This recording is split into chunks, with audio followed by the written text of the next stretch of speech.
नमस्कार। कभी सोचा है कि एक बच्चा कैसे सीखता है? क्या ये बस उम्र के साथ अपने आप हो जाता है या इसके पीछे कोई गहरा राज छपा है? आज हम इसी रहस्य से पर्दा उठाएंगे और समझेंगे विकास और अधिगम के बीच का वो मजबूत रिश्ता जिसे जानना हर शिक्षक के लिए बेहद जरूरी है। तो चलिए शुरू करते हैं। तो सबसे पहला सवाल जो दिमाग में आता है वो ये है कि हमें असल में बनाता क्या है? क्या ये हमारी अंदरूनी बनावट है जिसे हम विकास कहते हैं, या फिर हमारे तजुर्बे, हमारा सीखना जिसे हम अधिगम कहते हैं? सच कहूं तो ये सवाल एजुकेशन की दुनिया का शायद सबसे बड़ा और सबसे दिलचस्प सवाल है। तो चलिए सबसे पहले विकास की बात करते हैं। इसे ऐसे समझिए जैसे ये हमारे शरीर का एक ब्लूप्रिंट हो, एक नक्शा जो हमारे पैदा होने से भी पहले तैयार हो जाता है। यही ब्लूप्रिंट तय करता है कि हम समय के साथ कैसे बढ़ेंगे और बदलेंगे। तो आखिर ये विकास है क्या? देखिए, ये सिर्फ लंबाई या वजन का बढ़ना नहीं है। ये वो सिस्टमैटिक और लगातार होने वाले बदलाव हैं जो हमें ज्यादा समझदार और काबिल बनाते हैं। सही मायनों में ये एक ऐसी यात्रा है जो कभी रुकती नहीं। अब देखिए, विकास की कुछ खासियतें भी हैं। ये क्वांटिटेटिव भी है, जैसे कि हमारा कद बढ़ना जिसे हम नाप सकते हैं, और ये क्वालिटेटिव भी है, जैसे कि हमारी सोचने समझने की शक्ति का बेहतर होना। ये एक नॉन स्टॉप प्रोसेस है, और हाँ, हर बच्चे के लिए इसकी रफ्तार बिल्कुल अलग अलग होती है। और सबसे कमाल की बात पता है क्या है? विकास हमेशा एक तय क्रम, एक सीक्वेंस में होता है। मतलब एक बच्चा दौड़ने से पहले चलना सीखेगा और चलने से पहले बैठना। ये एक ऐसा यूनिवर्सल रूल है जो दुनिया के लगभग हर बच्चे पे लागू होता है। विकास का एक और बड़ा मजेदार नियम है, ये हमेशा सामान्य से खास यानी जनरल टू स्पेसिफिक की ओर बढ़ता है।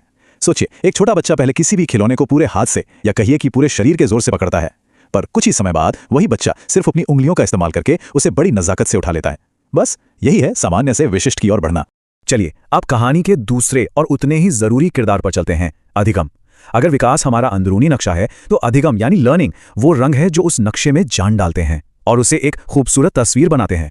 तो ये अधिगम यानी लर्निंग है क्या?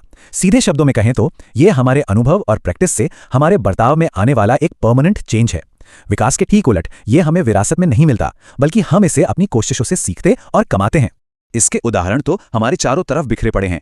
पढ़ना लिखना, मुश्किल से मुश्किल सवाल हल करना, या फिर समाज में किसके साथ कैसे पेश आना है, ये सब कुछ हम सीखते हैं। ये वो स्किल्स हैं जो हमें जन्म से नहीं मिलती, बल्कि इन्हें मेहनत से हासिल किया जाता है।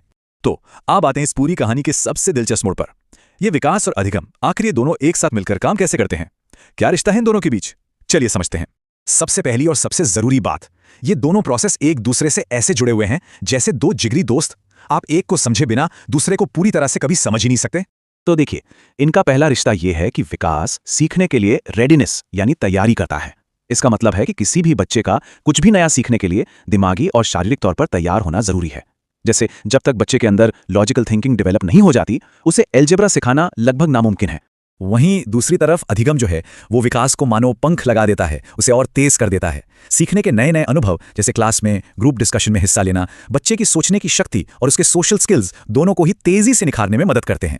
लेकिन हाँ, विकास सीखने की कुछ सीमाएं, कुछ लिमिट्स भी तय करता है। एक 5 साल के बच्चे का दिमागी विकास अभी उस लेवल पर नहीं होता कि वो एडवांस्ड मैथमेटिकल कॉन्सेप्ट्स को समझ सके, भले ही उसे पढ़ाने वाला टीचर दुनिया का सबसे बेहतरीन ही क्यों ना हो। ये विकास की एक नेचुरल लिमिट है। और आखिर में अधिगम ये भी तय करता है कि विकास किस दिशा में जाएगा। बच्चे को जैसा माहौल और सीखने के जितने अच्छे मौके मिलेंगे, उसका विकास उसी दिशा में बेहतर होगा। जैसे जिस घर में बहुत सारी बातें होती हैं, किताबें पढ़ी जाती हैं, वहां बच्चे का लैंग्वेज डेवलपमेंट जाहिर है कि काफी बेहतर होगा। अब इस विषय पर महान मनोवैज्ञानिकों की राय भी बड़ी दिलचस्प है।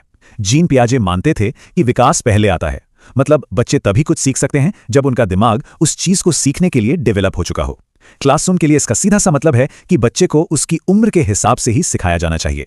लेकिन वाइगोत्स्की का नजरिया इससे एकदम अलग था।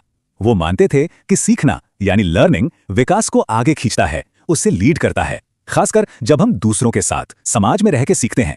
क्लास में होने वाले ग्रुप प्रोजेक्ट्स या टीचर से मिलने वाली मदद, ये सब इसी सिद्धांत पर तो आधारित है। और फिर आते हैं जेरोम ब्रूनर, जिनका नजरिया इन दोनों के बीच एक पुल की तरह काम करता है। ब्रूनर का कहना था कि आप किसी भी उम्र के बच्चे को कुछ भी सिखा सकते हैं, बस एक शर्त है कि उस कॉन्सेप्ट को बच्चे के डेवलपमेंट लेवल के हिसाब से सही तरीके से पेश किया जाए, चाहे खेल के जरिए, कहानी के जरिए या किसी मॉडल के जरिए। तो ठीक है, ये सारी बातें तो हो गईं, लेकिन इन सभी सिद्धांतों का एक टीचर के लिए क्या मतलब है? क्लासरूम में इस नॉलेज का इस्तेमाल कैसे होगा, और खासकर सीटेट जैसी परीक्षाओं की तैयारी में ये कैसे काम आएगा? तो जो मुख्य बातें याद रखनी है वो ये हैं। पहला, विकास और सीखना आपस में गहराई से जुड़े हैं। दूसरा, विकास सीखने के लिए जमीन तैयार करता है। तीसरा, सीखना विकास को रफ्तार दे सकता है, इसलिए एक अच्छा टीचर हमेशा बच्चे के डेवलपमेंटल लेवल को ध्यान में रखकर पढ़ाता है। और हाँ, माहौल दोनों के लिए ही सुपर इंपॉर्टेंट है। और अब सीटेट परीक्षा के लिए एक बहुत ही काम की ट्रिक।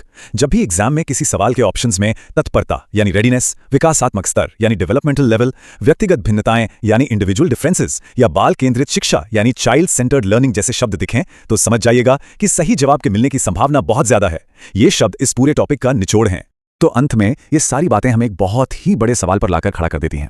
अगर हम ये जान गए हैं कि सही माहौल और सही लर्निंग एक्सपीरियंसेस विकास को सही दिशा दे सकते हैं, तो फिर अगली पीढ़ी को आकार देने में, उन्हें एक बेहतर इंसान बनाने में एक समाज और एक शिक्षक के तौर पर हमारी सबसे बड़ी जिम्मेदारी क्या बनती है, इस पर सोचिएगा जरूर।